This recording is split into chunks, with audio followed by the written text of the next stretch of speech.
Buen día, compañeros docentes, espectadores. Yo soy Eduardo Bojorquez Vargas del curso de Electrónica de Potencia de la Autónoma de Baja California, y mi proyecto se basa en un convertidor reductor elevador o buck boost para alimentar una carga eléctrica. Los convertidores buck boost permiten controlar la tensión de salida independientemente de la variación en la tensión de entrada. Son útiles en aplicaciones donde la fuente de alimentación fluctúa o no coincide con los requisitos del sistema. En este diseño se implementará este convertidor para alimentar una carga eléctrica, que en este caso es una DC0808, componente crítico en sistemas de adquisición de datos. Este convertidor opera con una entrada de voltaje de 5 a 9 volts y proporciona una salida regulada de 5 volts para alimentar nuestro AS0808. La topología del buck boost permite tanto reducir como aumentar el voltaje de entrada, adaptándose a diferentes condiciones de operación. El convertidor incluye inductores, transistores, diodos y capacitores, trabajando juntos para garantizar una conversión eficiente y estable de energía. Nuestro convertidor buck boost tiene algunas aplicaciones, ventajas y desventajas. En aplicaciones, pues tenemos las fuentes de alimentación portátiles y dispositivos electrónicos alimentados por baterías, donde se requiere una salida de voltaje constante independientemente de la carga o de la variación en el voltaje de la batería. Tenemos sistemas de energía renovable como paneles solares y turbinas eólicas para mantener una salida de voltaje constante incluso cuando la energía generada varía. La carga de baterías, donde se necesita regular la corriente y el voltaje de carga para proteger la batería y maximizar su vida útil. Sistemas de iluminación LED para ajustar el brillo de las luces en función de las condiciones de operación que nosotros queramos. Las ventajas pues serían la flexibilidad de conversión de voltaje, que puede elevar o reducir el voltaje de entrada según sea lo necesario. La eficiencia energética puede lograr altas eficiencias gracias a la regulación de energía almacenada en el inductor. La regulación de la tensión de salida mantiene una salida de voltaje constante incluso cuando la entrada varía. Es compacto y ligero, ideal en aplicaciones donde el espacio y el peso son críticos, como dispositivos portátiles. En desventajas tenemos una mayor complejidad de diseño y control en comparación con otros convertidores más simples, como lo es el buck o el boost. Pueden presentar problemas de ruido eléctrico debido a la conmutación rápida de dispositivos semiconductores. Ah, Requiere de componentes adicionales como inductores, capacitores, lo que puede aumentar el costo y la complejidad del sistema. Es sensible a las variaciones en la carga y en la frecuencia de conmutación, lo que puede afectar la estabilidad del sistema en algunas aplicaciones críticas. Aquí tenemos nuestro diagrama del convertidor. Tenemos nuestro voltaje de entrada, que sería de 5 a 9 volts, y nuestro voltaje de salida, que son los 5 volts que queremos ver para alimentar nuestra carga eléctrica. Aquí tenemos el capacitor, y el capacitor crítico ya lo habíamos calculado y nos daba uno de nanofarados, que sería uno cerámico, pero como estos generan demasiado rizado, pues escogimos uno mayor para que fuera un electrolítico y así eliminar un poco más el rizado. No sería nulo eliminar el rizado, pero sí tenemos ciertas variaciones que lo veremos más adelante. Nuestro diodo Schottky por los tiempos de conmutación, para que mente lo escogimos. Y tenemos nuestro inductor, que a pesar de las variaciones de los picos de corriente que demanda nuestra carga, pues vamos a escoger un inductor que nos tolere estos picos, disculpen, estos picos de corriente. Y tenemos nuestro transistor de potencia, que será nuestro MOSFET, y aquí tendríamos nuestro circuito de polarización, que sería un MOSFET tipo N, los voy a explicar un poco adelante. Aquí tenemos las estados de encendido en el estado estable, que sería nuestro voltaje de entrada y un voltaje de entrada negativo, que es lo que queremos ver en nuestra carga. Estos son los tiempos de encendido y el tiempo pues prácticamente cuando nosotros lo queremos apagado, que queremos ver nuestro voltaje total en la carga, que serán los 5 volts. Aquí tenemos la variación de corriente de nuestro inductor, que prácticamente cuando tenemos toda la tensión, pues nuestro inductor se va cargando completamente, y cuando este se apaga, empieza en el estado de transitorio de apagado, pues prácticamente entrega energía y así sucesivamente en estado estable, y este sería nuestra variación de corriente. Aquí tenemos la que sería nuestra corriente de inductor que otorga hacia nuestra carga, que tenemos el duty cycle y el periodo de tiempo. Y en este caso pues tenemos la corriente del capacitor, que prácticamente no tenemos nada, y cuando tenemos el estado encendido, pues prácticamente nuestro capacitor actúa como entrega de energía prácticamente, que se va cargando con la corriente que nos entrega el inductor cuando este se va descargando. Y tenemos nuestro voltaje de rizo, perdón, nuestra variación, que sería el voltaje de rizo. Pues sí, efectivamente sería nuestro voltaje de rizo, que sería nuestro voltaje en el capacitor, que vemos que cuando tenemos todo aquí el tiempo de encendido y el tiempo de apagado, pues prácticamente se va descargando y luego se va cargando, cargando y descargando por cómo se actúa nuestra entrega de energía en nuestro inductor. Y aquí pues ya tenemos nuestra corriente de salida, que sería prácticamente constante. Ahora bien, para nuestra carga eléctrica es una S0808, que aquí tenemos nuestro diagrama en Potreus, que prácticamente son las conexiones que haríamos en físico, que es como lo que vemos aquí. Aquí adelante, aquí atrásito había un potenciómetro, pero no le tomamos foto porque no es muy referente. Lo que vemos aquí, que sería el potenciómetro que nosotros vamos a variar el voltaje de referencia de nuestro convertidor, y en base a eso pues ya hacemos la conversión de binario a decimal y hacemos ciertos cálculos para determinar que efectivamente nuestro voltaje que nosotros estamos viendo en la variación de los LEDs.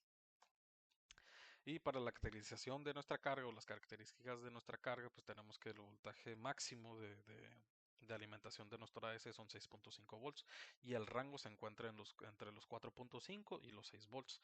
La frecuencia del reloj de nuestro AS pues es esencial para que comience la conversión de los números binarios que nosotros los veríamos en nuestros LEDs, que varía entre un mínimo de 10 kHz, un típico de 640 kHz, hasta 1268 kHz.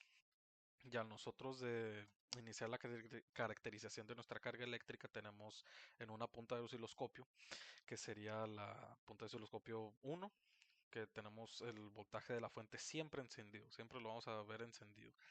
Y en nuestra punta 2 veríamos la demanda de corriente de nuestra carga con una resistencia de sensado de 1 ohm, que la tenemos en la salida.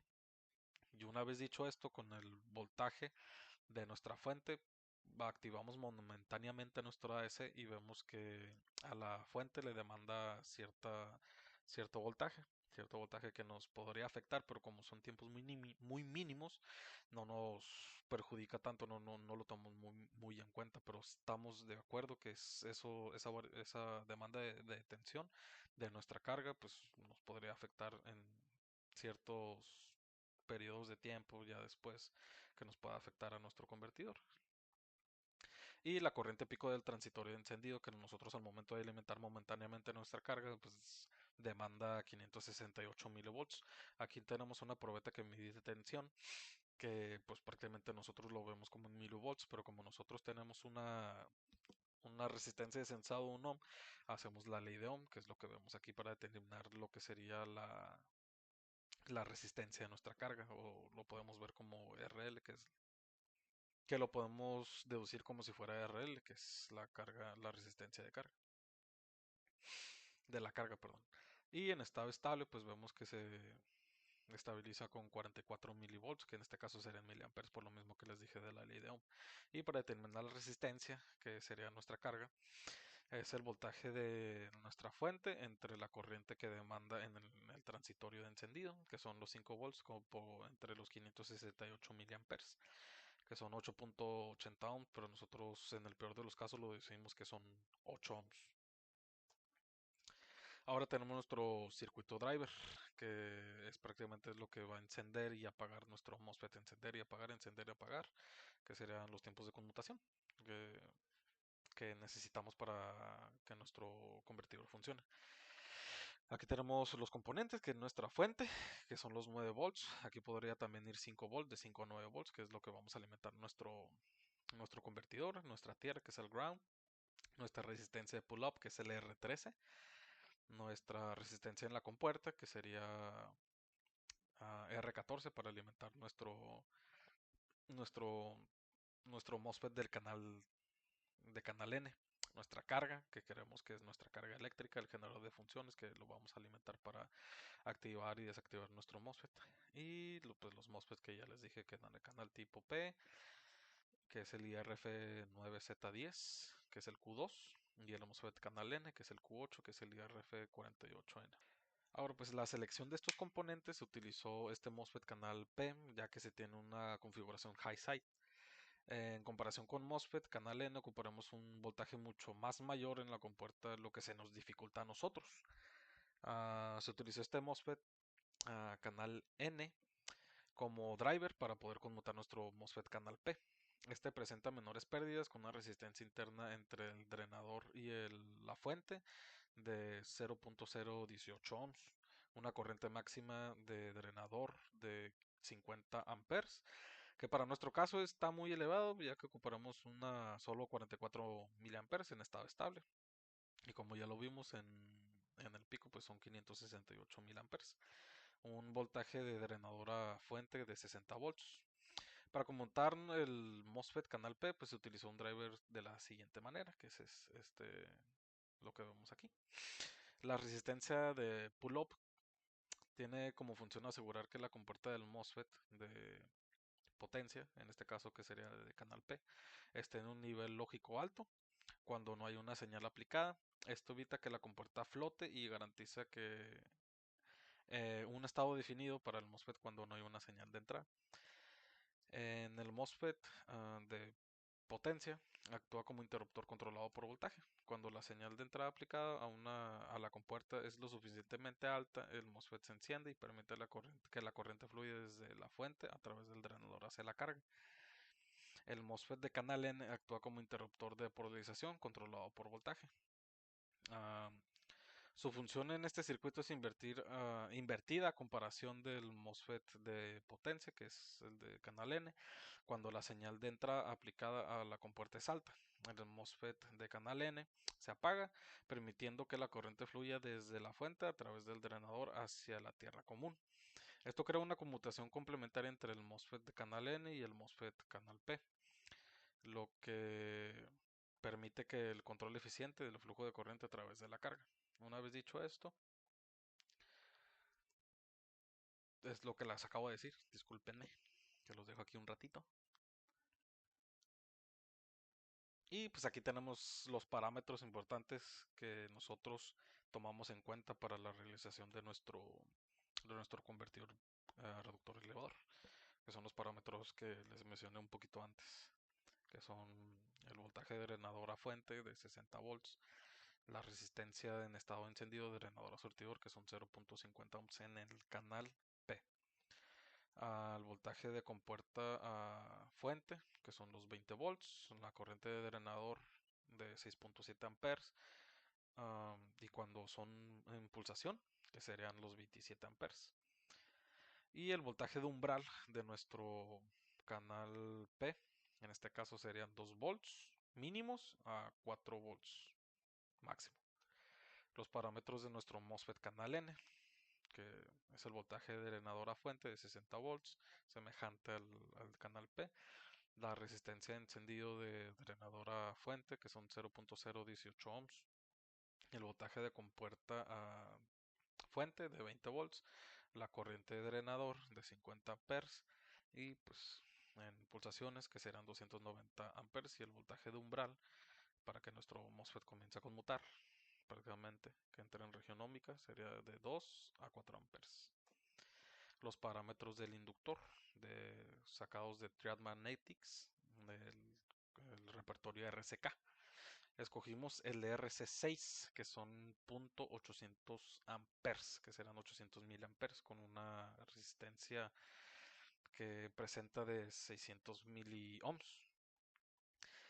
Escogimos este inductor por la variación de corriente que nos generaba nuestra carga en el transistor encendido, que vimos que eran 568 miliamperes. Así que lo escogimos un poquito sobrado por si en alguna ocasión hay un pico más alto de corriente que demande nuestra carga, el inductor lo pueda aguantar y no haya ningún problema. Bueno, pues este es nuestro circuito simulado de nuestro convertidor, de prácticamente cómo lo vamos a armar. Aquí tenemos nuestro MOSFET de canal N, aquí tenemos nuestro MOSFET de canal P, nuestro diodo Schottky, nuestro inductor ya con su respectiva resistencia que presenta el inductor, nuestro capacitor de 460 microfaradios y nuestra carga que sería de resistiva de 8 ohms, que en este caso es nuestra carga eléctrica. Y aquí tenemos nuestra conexión física de nuestro convertidor Aquí vamos a medir con este multímetro el voltaje variado del potenciómetro, y en este vamos a medir el voltaje de referencia. Y aquí tenemos el convertidor con nuestro circuito de polarización de nuestro MOSFET canal N y nuestro MOSFET canal P con nuestro inductor, nuestro diodo Schottky y nuestro capacitor electrolítico. Aquí vemos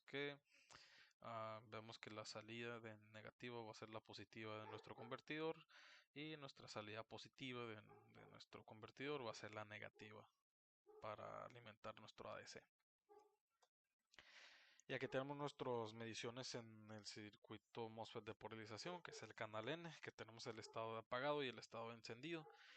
Estas fluctuaciones que vemos aquí pues se deben a las capacitancias parásitas que nos presenta ya nuestro interno, nuestro MOSFET de canal N, que prácticamente son nanosegundos lo que veríamos hasta que llega en estado estable o estabilizarse, que prácticamente no nos afecta tanto porque son nanosegundos, no lo tomamos muy en cuenta.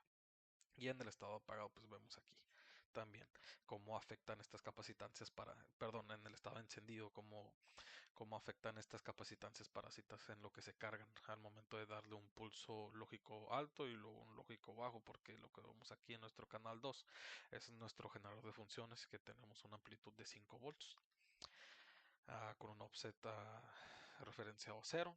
Y aquí tenemos pues, prácticamente cuando llega al nivel lógico bajo, que solo son los 0 volts, que aquí es donde nuestro MOSFET bloquea toda la tensión, o se ve toda la tensión de los 5 volts del generador de funciones.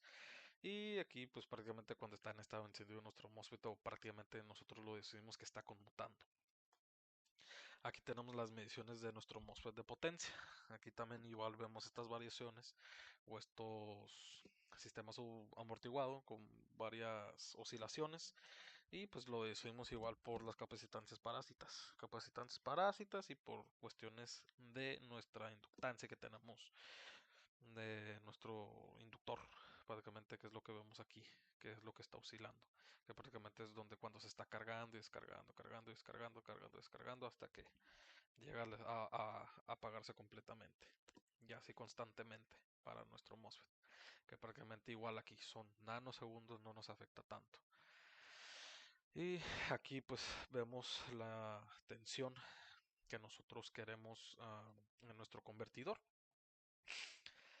que vemos aquí cuando está ah, bloqueando toda la tensión. Vemos cómo baja hasta entregarnos a lo que será el voltaje negativo, que en este caso invertimos la polaridad para alimentar nuestra carga eléctrica. Y aquí tenemos las pérdidas de tensión y las capacitancias parásitas del MOSFET de potencia, que tenemos una pérdida de tensión en nuestro MOSFET de las terminales de potencia, que sería de drenadora fuente de 440 milivolts, que prácticamente son nulas. Y aquí tenemos uh, nuestro tiempo de estabilización o la capacitancia parásita, que es lo que nos afecta, que son 880 nanosegundos, prácticamente un periodo muy corto de tiempo. Y al final pues tenemos nuestro voltaje de rizo, que es como se los había comentado antes, que escogimos un capacitor electrolítico para aminorar este voltaje de rizo. Vemos que son 52 milivolts, lo que veríamos aquí. Vemos un patrón, y efectiva pues deducimos que es el voltaje de rizo que tenemos en nuestra carga. Y todo esto es ruido, ya dicho antes que es una carga muy ruidosa, y pues el convertidor también genera mucho ruido. Y esta pues sería prácticamente pues, los picos que vemos de demanda de corriente de nuestra carga en estado estable y así. Y ok, al momento nosotros a calcular ciertos variaciones de voltaje de entrada de nuestra fuente, que sería de los 5 volts, así sucesivamente aumentar un volt hasta llegar a los 9, que es lo que vemos aquí, 5 hasta 9 volts. Y esto aquí me refiero con 5 volts y 0 volts, es cuando nuestra carga del ADC es cuando está completamente todo, eh, los números binarios, o que serían los LEDs encendidos, serían los 8 bits, y cuando están totalmente apagados. Y así sucesivamente, todos encendidos y todos apagados. Aquí tenemos la corriente que otorga nuestra fuente, vemos que son 30 miliamperes hasta 40 y sube hasta 50. Y tenemos nuestra potencia entra en miliwatts, que son 270 y así sube hasta 250.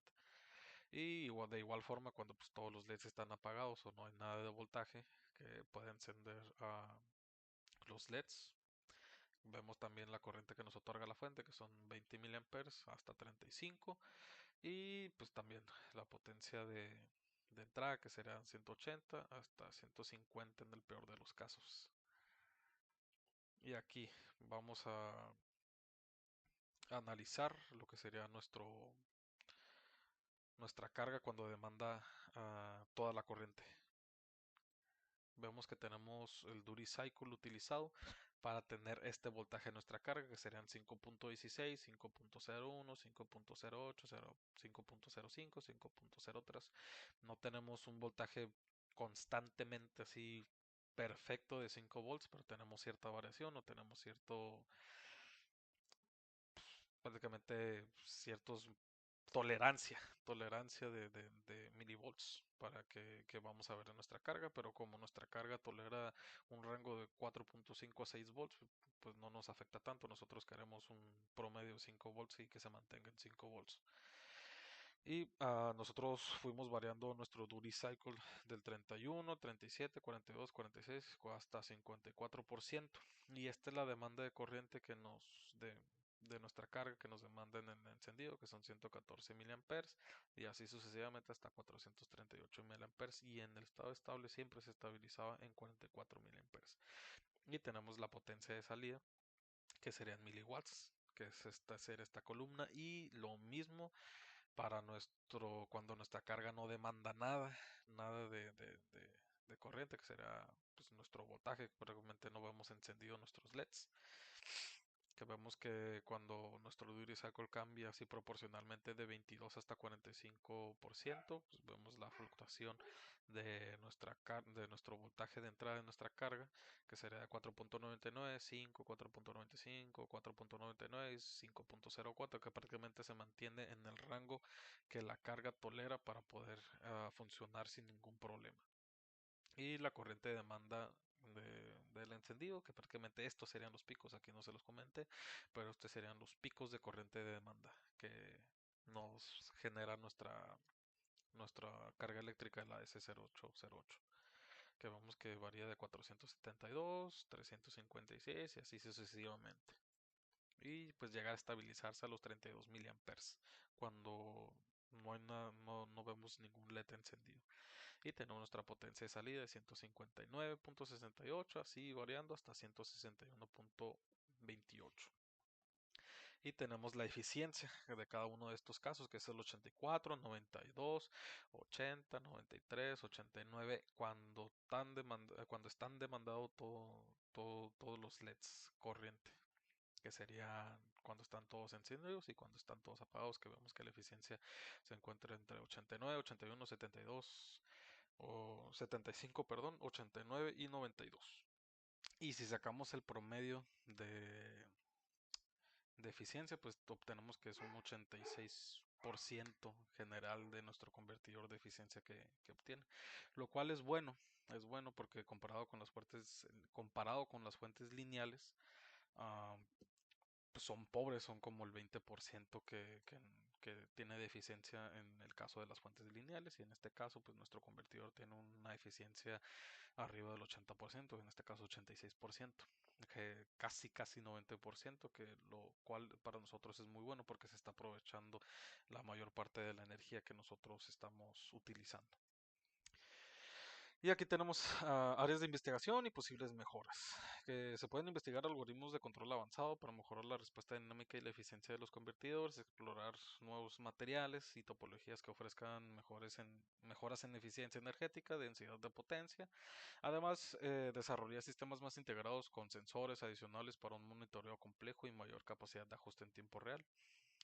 Y pues posibles mejoras en este caso Para nuestro convertidor, pues son los componentes con menor resistencia interna, que serían nuestros MOSFETs que tenemos, o nuestro inductor en este caso, si podemos escoger uno que tenga el menor resistencia interna que pueda generar.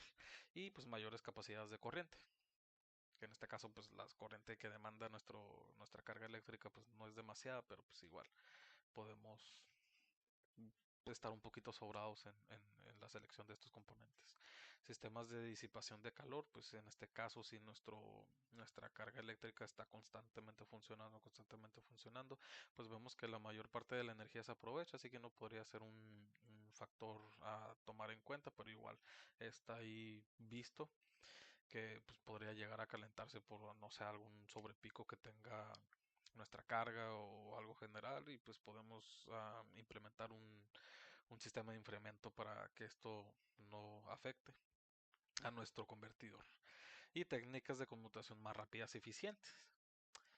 Pues, por parte de los microcontroladores para controlar la operación básica de nuestra carga eléctrica, porque nuestra carga eléctrica, pues, como les había comentado, tiene una frecuencia de reloj que está entre los 10 kHz hasta los 640 kHz y así constantemente. Y usamos un timer 555 para tener este rango de kilohertz para poder iniciar la conversión del número de bits que al momento de nosotros variar el potenciómetro. Y pues podemos agregar un microcontrolador que ya lo haga automáticamente para ahorrarnos este problema. O también en el caso de nuestro circuito de polarización, que es nuestro canal N, en vez de usar un generador de funciones, igual usar un microcontrolador que pueda darnos la amplitud necesaria con el offset necesario, con la frecuencia de conmutación necesaria, que en este caso pues nosotros propusimos una de 50 kHz, y así pues para alimentar a nuestro convertidor y así como comience la conmutación más rápida y pues automáticamente. Y también otro puede ser que tengamos un microcontrolador que nos entregue ya la conversión de binario a decimal y ver el voltaje de referencia que nosotros tengamos y efectivamente am, ya podamos tener el voltaje que nuestra carga está demandando en los números de bits de los LEDs, que en este caso es los que estamos viendo. Y pues igual con la que les había comentado antes con el MOSFET de canal N, pues el microcontrolador para ya tener eso y que automáticamente podamos programarlo para que pueda cambiar su ciclo de trabajo independientemente de la variación de voltaje de entrada que nosotros le otorguemos. En este caso que son de los 5,9 volts, vemos que nuestro ciclo de trabajo varía dependiendo de la demanda de la carga y pues eso lo tiene nuestro microcontrolador, lo tiene que recibir esa información, procesarla y hacer el intercambio automáticamente y no nosotros con el generador de funciones que lo tenemos que hacer manualmente. Ese puede ser un muy buen ejemplo para pues, mejorar nuestro convertidor Buck Boost. Bueno, por mi parte es todo. Muchas gracias por su atención. Que tengan muy buen día.